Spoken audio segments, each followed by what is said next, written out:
Josh Kawa Schiffer, nagwachting kayo sa Ilage Hall, Chakuni Lesh, marami kinchal sa Belize, in Cristina Coc. I want to say thank you for the kind introduction, and it's a pleasure to be here. I bring my greetings from my people, the Erchiendamopan Maya of Southern Belize. I want to begin by congratulating Loa and Simon Martin for the impressive exhibits that we saw. But before I go any further, first things first, I have to mention that I appreciated greatly the many misconceptions that you've placed in the exhibit. Particularly one I want to mention here this morning is the fact that Maya civilization did not disappear after the collapse. And I want to offer myself in person evidence that they're still here.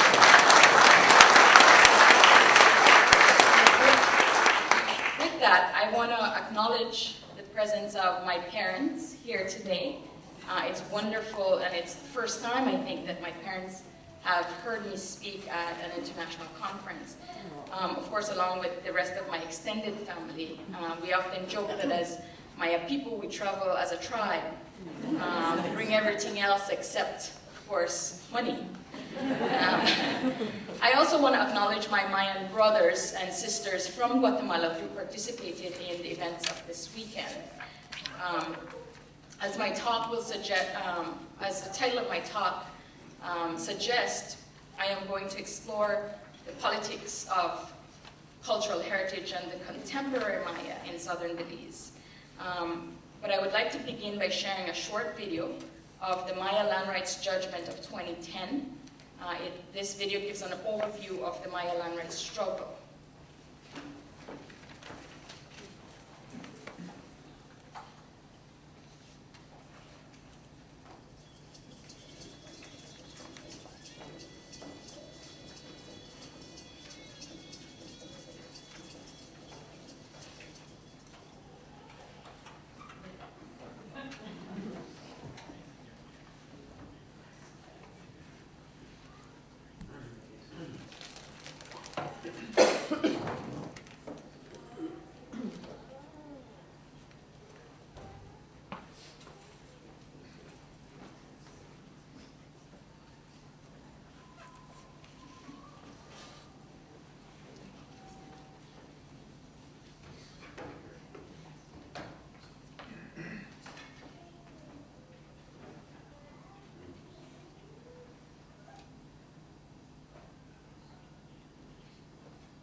Of that year, conspiracy theorists have speculated about massive earthquakes, pole shifts, or even another ice age. However, in all their proclamations of doom, theorists seem to ignore the fact that the Maya themselves are making plans for a future far beyond 2012. While the rest of the world is working itself into a panic, the Maya of southern Belize are fighting for their children's futures and for their land. 2012 may be doomsday, but for the residents of 36 June 28 is a day much more important to the here and now.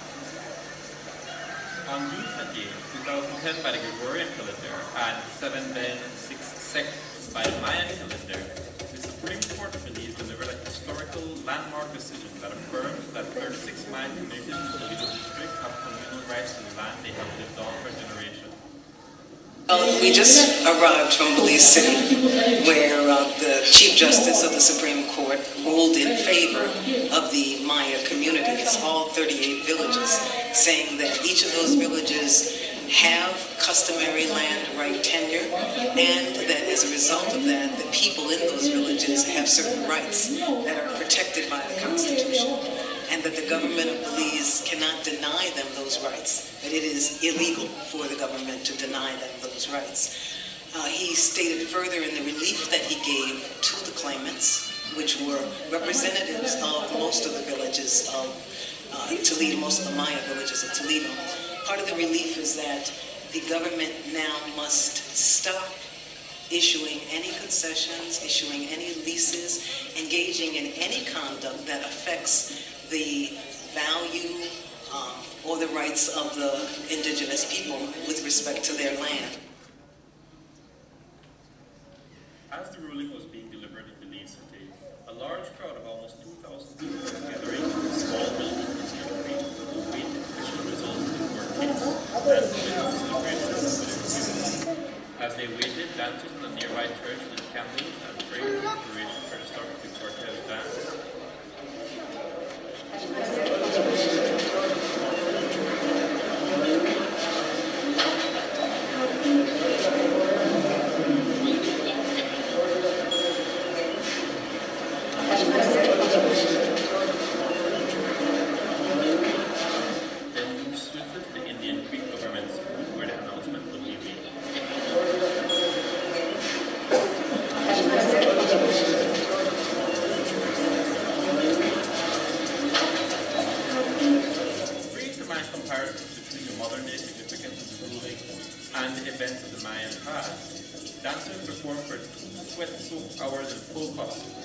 Playing out the arrival of the country's tourists and the coming of the Christian religion.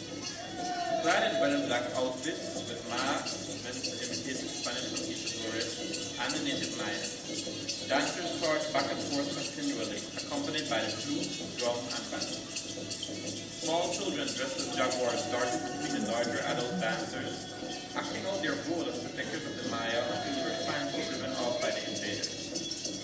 The outfits were bedecked with bright yellow and blue ribbons, serving as a reminder of the colorful history of the Maya people in Central America and of their continued struggle for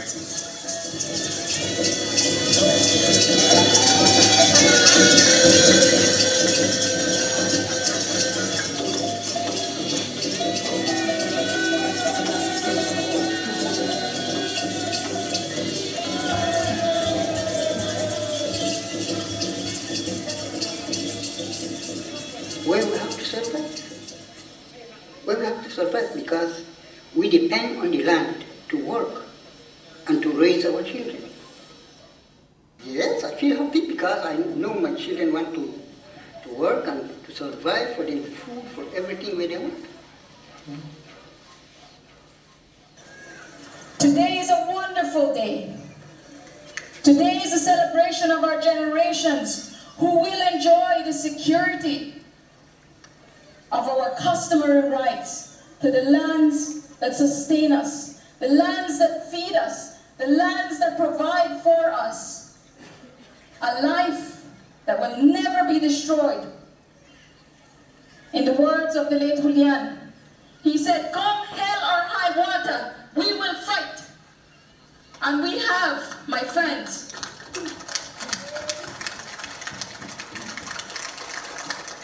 We have fought. And we have fought hard.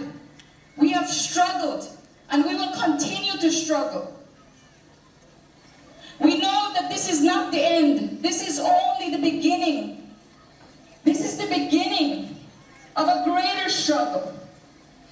The Chief Justice, in his judgment, reaffirmed and repeated himself multiple times so they would understand. Make no mistake, we are the indigenous people of Belize.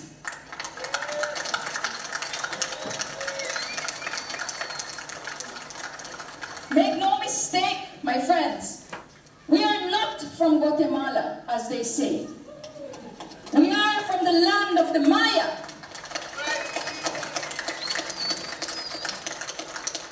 This is where we were born. This is where we live. And this is where we will hope that we will die. As our children continue our customs, as our children continue our way of life, as our children continue to struggle to maintain the recognition and the respect of our people. Let us teach our children that what we have sacrificed for, what we have fought for, is for the unborn babies. I want to thank you, all of you, and I want to congratulate all of you for standing firm in your belief as Maya people, for never wavering in your determination of your rights as indigenous people. I want to thank you for the prayers that have sustained us. We have not done this alone. We could not do this alone. We've had our leaders stand by us in prayer, and today, my friends, today, my family, today, my people, God has blessed us. This is a blessed day.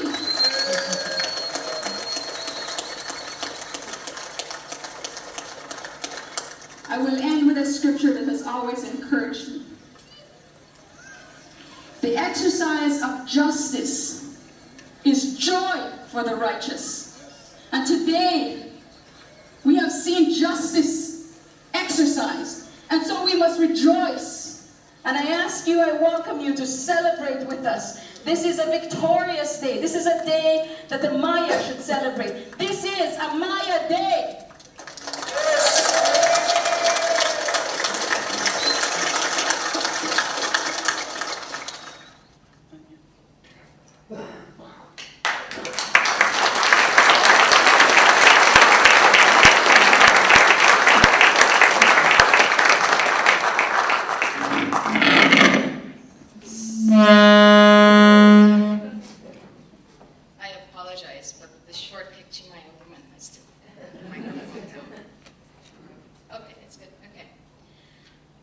So I want to begin my talk by exploring what Maya cultural heritage is. This refers to our cultural legacy, which is inherited from our ancestors. This is what helps us to define our identity within contemporary times.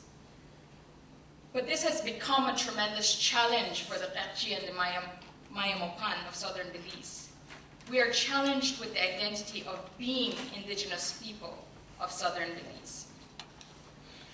Many of us find it easier to believe that we have moved beyond the time of colonialization. And we tend to think of colonialization as a historical injustice. And now we're in the new ages of democracy and freedom. But the fact is that colonialism is still present, especially among the indigenous Maya. In fact, most often the colonial rule has only been reinstated through nation states. It is not just Christopher Columbus or Diego de Landa that have caused my people an injustice, but rather contemporary colonialism, through its subtle means, continues to disenfranchise our cultural, our political, and our physical existence. The reality for the Maya people is their freedom is inherently limited. And imposed upon them is a view of the world that is based on a colonial legacy. It is from this basis that the contemporary Maya communities are increasingly constituting and accepting an imposed notion of their cultural identity and sense of self. This is the politics of cultural heritage, which I will further elaborate on. Though I am fascinated by the wonderful material finds that documents our historical existence, much like how my ancestors were obsessed with time, I am very passionate about the living Maya and telling their story of injustice. There is tremendous pressure for us as Maya people today to define our identity within contemporary times and within a foreign state system. This is perhaps an aspect of colonialism that is least understood or appreciated as a significant factor that continues to cause harm to indigenous people. Our existence has become an instinctive act for survival as an indigenous people. The question I want to explore here is a question that was asked to many of our Mayan brothers in the exhibit, in the interviews. What does it mean to be Maya today? In other words, how do we understand our cultural heritage? In order to answer this question, we are faced with the fact that we must negotiate an identity within these times. The Mayas are struggling to define themselves. And this is a result of the erosion of a space, the erosion of an ability of the Maya to define themselves by their own values, or by their own philosophy, by their own customary practices. And many factors contribute to this dilemma we find ourselves in. I only want to explore two this morning. The first is the construction of an identity through the work of academia. And the second is the construction of an identity through state policy and systems. For instance, within the fields of academia, as a Maya people today, we are challenged with the notion that in southern Belize, the Maya are underdeveloped, they live in extreme poverty, they're less educated and illiterate. We are told that we lack the ability or the skills to function as self-reliant or productive citizens. This is what is defining our cultural legacy today. And so, when we are faced with the question of identity, it is along these lines that we begin to negotiate our very existence. Works of academia, as we've learned through this weekend, are even beginning to predict our end. And so we must seek recognition of a renewed identity. What we now have is an identity defined and understood from foreign lens. In other words, our cultural heritage is defined and understood not by us, the Maya, but by academics. It has created a challenge for contemporary Mayas. In other words, a Maya person is challenged now to understand his or her own existence based on state law, policy, and academia. It is no surprise then that you have learned through the video that the Maya of southern Belize seek recognition through legal channels and seek respect for their continued existence. This is the framework upon which we negotiate today our existence as Maya people, through the Maya land rights struggle. As you've learned from the video, in southern Belize, the Maya people have sought recognition and protection for our unique heritage, one that is land-based and our natural ways of life, through the Constitution of Belize and through international law. Again, as you learned from the video, we've enjoyed tremendous victories within the court.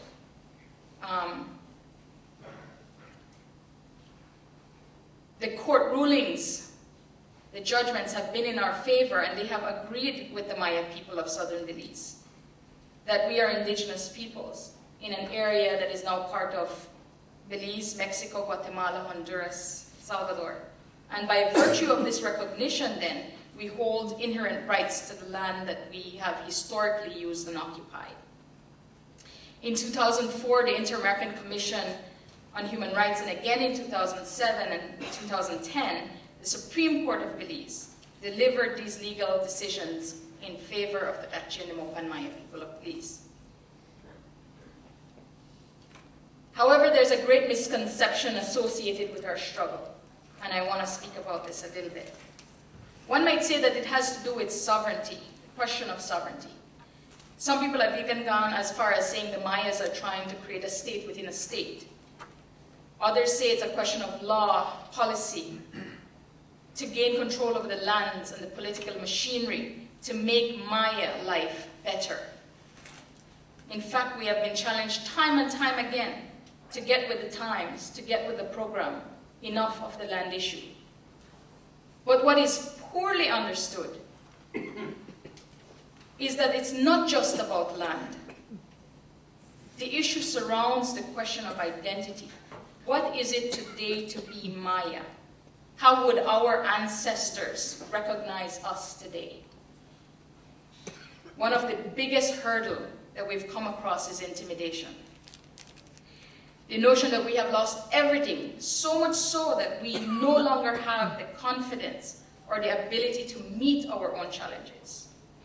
We have to be passed through the university, and this reminds me of a definition that I heard from a colleague of mine of the word university, a discovery of one's place in the universe. Today it seems the university has become a place where we go to find a job, or become a professional, or an expert on something. Interestingly, many of our own Maya people in Belize, who are formally educated, become our greatest critics.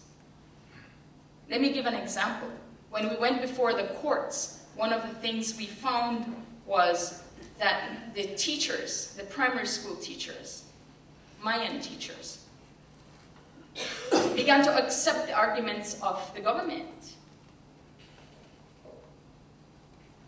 And the government used this to raise opposition and division among our communities.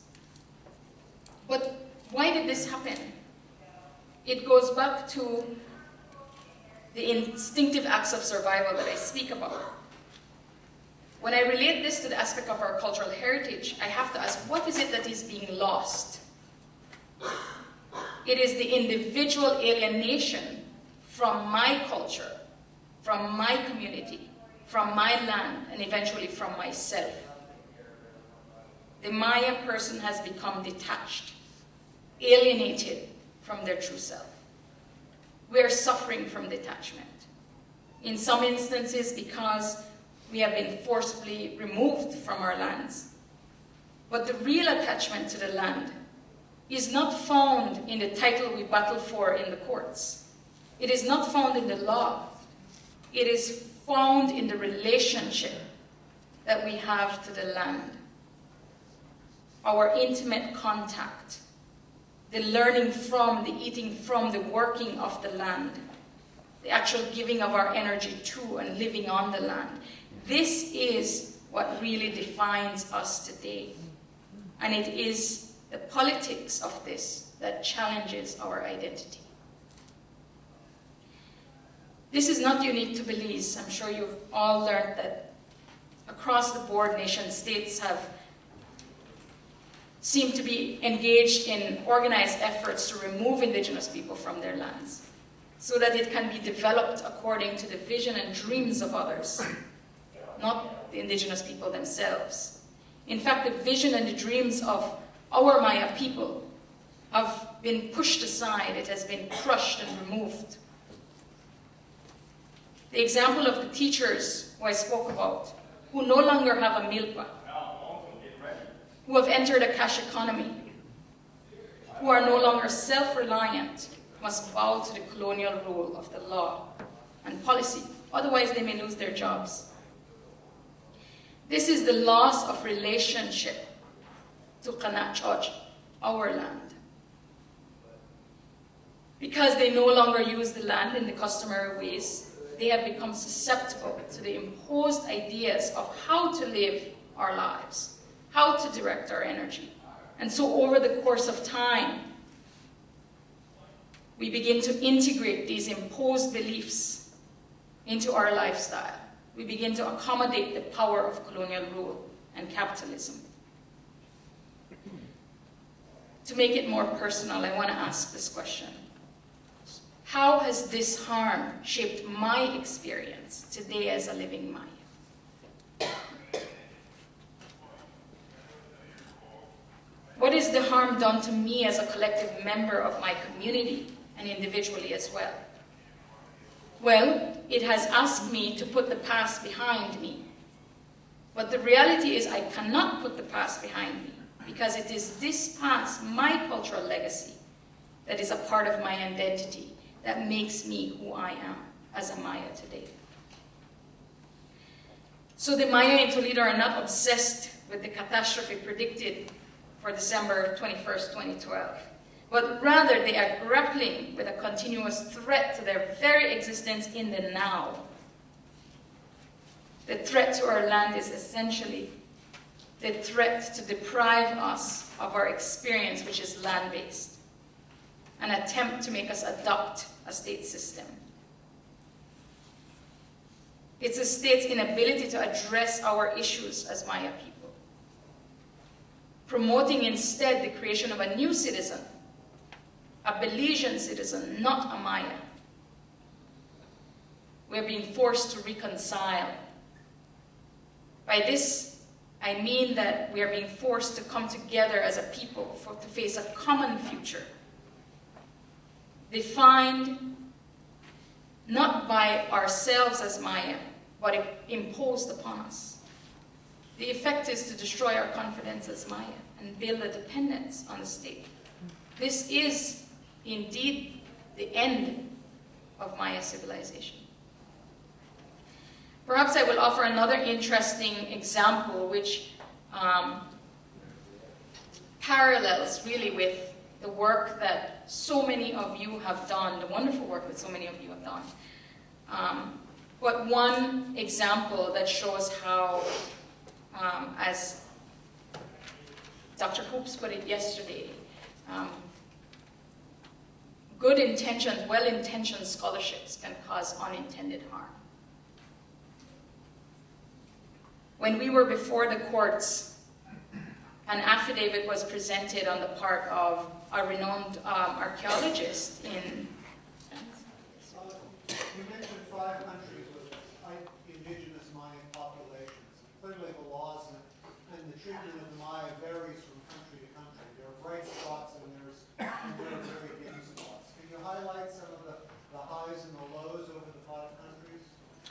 Well, I think I would, that's a very good question actually. I think that in Belize, I would even go as far as saying we have suffered the least in some sense. Our history, because of our history, and there are many experts in here that can contest to that, we have, unlike for instance our brothers in Guatemala who have gone through a lot of civil unrest, we have enjoyed a lot more freedom. In fact, in southern Belize, for the longest time, the Toledo district, which is where we're from, was considered the forgotten district. Nobody wanted to go there. It was, so I guess, in the words of our state, underdeveloped. But in Belize, we enjoy a lot more freedom in the sense that we can vote, we can participate in some instance. But recently, the threats have increased because of the idea to exploit for natural resources. In fact, one of our ministers put it like this: it is the last frontier to explore. And right now we have threats of oil concessions, logging, highways connecting us to Guatemala through the Pan American Highway. All of these have come with threats. In comparison to other areas where Maya people are, you all know of the Zapatista movement in Mexico, and they themselves have built their own struggle. That's unique and different to that in Belize in some instances. But the basis of the struggle is always the same. It is to continue to defend our rights to our land because of our connection and our relationship to the land. It is essentially a struggle for our right to life. Similarly in Guatemala, they continue to struggle. The difference with Guatemala is that there are a lot of international laws, there's a lot of treaties that have been signed with the indigenous people. And so they're trying to use that. But the truth is, across the board, there's a lack of political will to do anything that's significant or meaningful to end the violations or the injustices against Maya. I was wondering how long your family's lived in southern Belize. My family has lived in southern Belize all their lives. Both my parents were born in Toledo district. I was born in Toledo district. Even, I would say, 7 generations before that. So we still live there. They're just visiting. So they're Yes, sir. Have you had any discussions with the tribes in the United States or Canada about how to assert your rights in Belize? Absolutely. We've worked on, partnered with a lot of our Mayan brothers in the region. But in fact, it's interesting that you asked that question, because we are, myself and my husband, are just on our way back from Victoria, Canada, where we've spent the last 9 months doing a program called Indigenous Governance. And we've met a lot of our friends from the First Nations in Canada. We've also, even in our legal pursuits, used a lot of the legal victories that Canada has had before, and we've been in contact with them and learning from those experiences.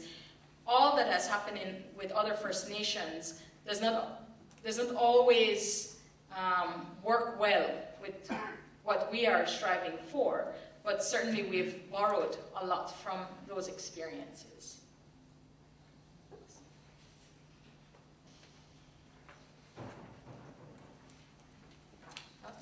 Can I take one more? Go. How do you mentioned something with respect to contemporary Mayas and their identity and assimilation. You said, you made an interesting statement with respect to, we don't want to be assimilated, but we want to be a partner with you. How do you, as I'm here in the community, see that working with the government of Belize and the local Mayan community? Well, assimilation suggests that we have to be like everybody else, and we have to accept imposed ideas and notions of how we define ourselves, right? And that's not what we want. What we want is to be able to express our own sense of self through our freedom to continue to practice and uphold our values, our philosophy as a Maya people, our customary ways. And I think the question that you're working towards is the dilemma that we have with a lot of our young people, particularly now, because they're struggling with this identity of being in between adopting a Western lifestyle and being Maya. Being Maya doesn't mean that we have to give up our values, our philosophy. But there's a give and take, and we need to reconcile and find a balance within that identity. Thank you all for listening.